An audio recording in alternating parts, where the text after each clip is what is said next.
Ground rules for negotiations between Philippine Airlines Incorporated and Philippine Airlines Employees Association or the PALEA. Item 1. Parties. This agreement is entered into between Philippine Airlines, hereinafter referred to as the employer, and Philippine Airlines Employees Association or PALEA, hereinafter referred to as the union. Jointly, the employer and union will be referred to as the parties. Item 2. Purpose.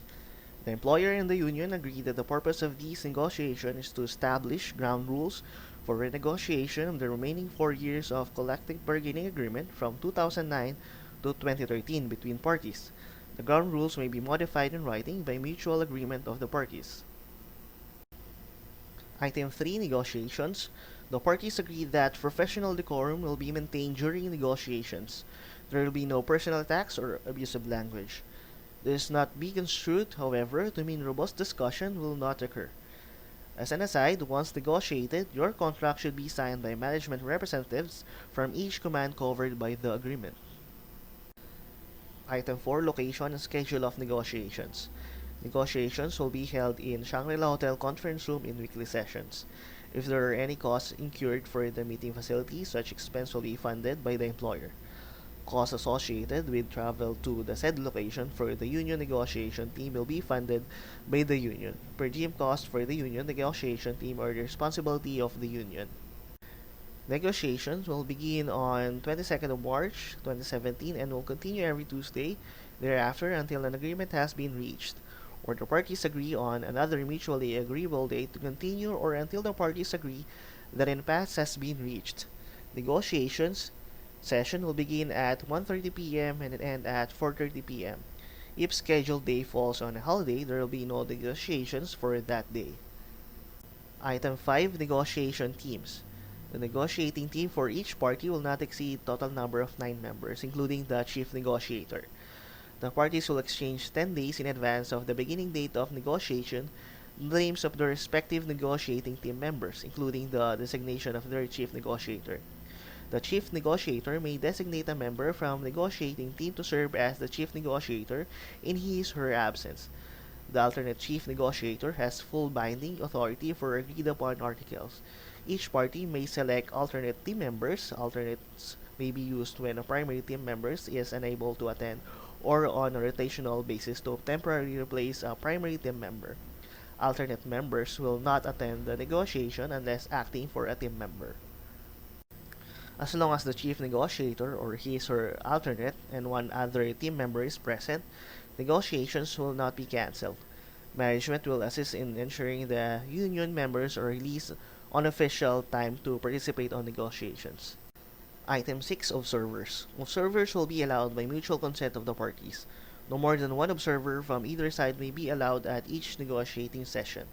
Observers will not participate in negotiations process but may participate in caucuses. Item 7. Expert witnesses, subject matter expert, or the SMEs. It is further understood that the parties may mutually agree to call in subject matter experts during the negotiations. SMEs may provide input telephonically if they are not located near the site of the negotiations. The SMEs are not members of either negotiating team but may be needed to assist both sides with the specific negotiating issues. Item 8. Official time. Each bargaining unit employee who represents the union as member of the negotiation team will be granted 4 hours of official time to prepare for contract negotiations, which includes initial preparations of proposals. Official time for primary negotiators, alternates, and observers will be on official time for negotiations during the time the employee otherwise will be in a duty status. Overtime and compensatory time will not be payable. Item 9. Exchanging proposals. Each party will provide a copy of their proposal to the other party on the 30th day or provide a specific date after signing of the ground rules. Additional proposed articles may be submitted at initial negotiation sessions or at any time during contract negotiations. When a party seeks to propose a major change or a new article, the draft proposal shall be provided to the other party at least 48 hours in advance of the negotiation sessions where the proposal will be discussed. Item 10. Negotiating proposals. The sequence for considering articles will normally follow the format of the present agreement unless the parties mutually agree to change. Either party can propose changes to the current agreement or submit new articles not previously addressed in the agreement. New articles will be addressed after addressing all articles contained in the current agreement. Item 11. Spokespersons. Negotiation sessions will be conducted by the designated chief negotiators. Other members of the negotiating teams of the parties will address the group only when requested to do so by their party's chief negotiator or the request after recognition by the chief negotiator. Item 12. Coming to agreement. As agreement is reached on article or section, the language shall be finalized, initialed, and dated by chief negotiators. Any finalized article or section may only reopen for language change or further negotiation by mutual consent of the parties. Item 13.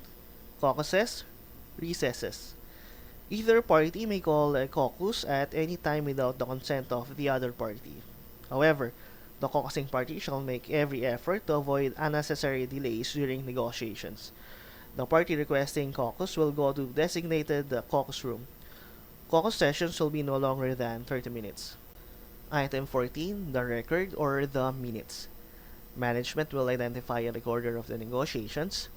Chief negotiators will review the notes at the end of each negotiation sessions and initial the notes. Copies of the official notes will be transcribed on Microsoft Word document and provided to each team at the beginning of the next negotiation. The final document will be the official negotiation minutes. Item 15. Publicity. All negotiation sessions meetings shall be closed to the public. The parties will refrain from making public statements about the bargaining process until a full ratified and approved agreement has been effected.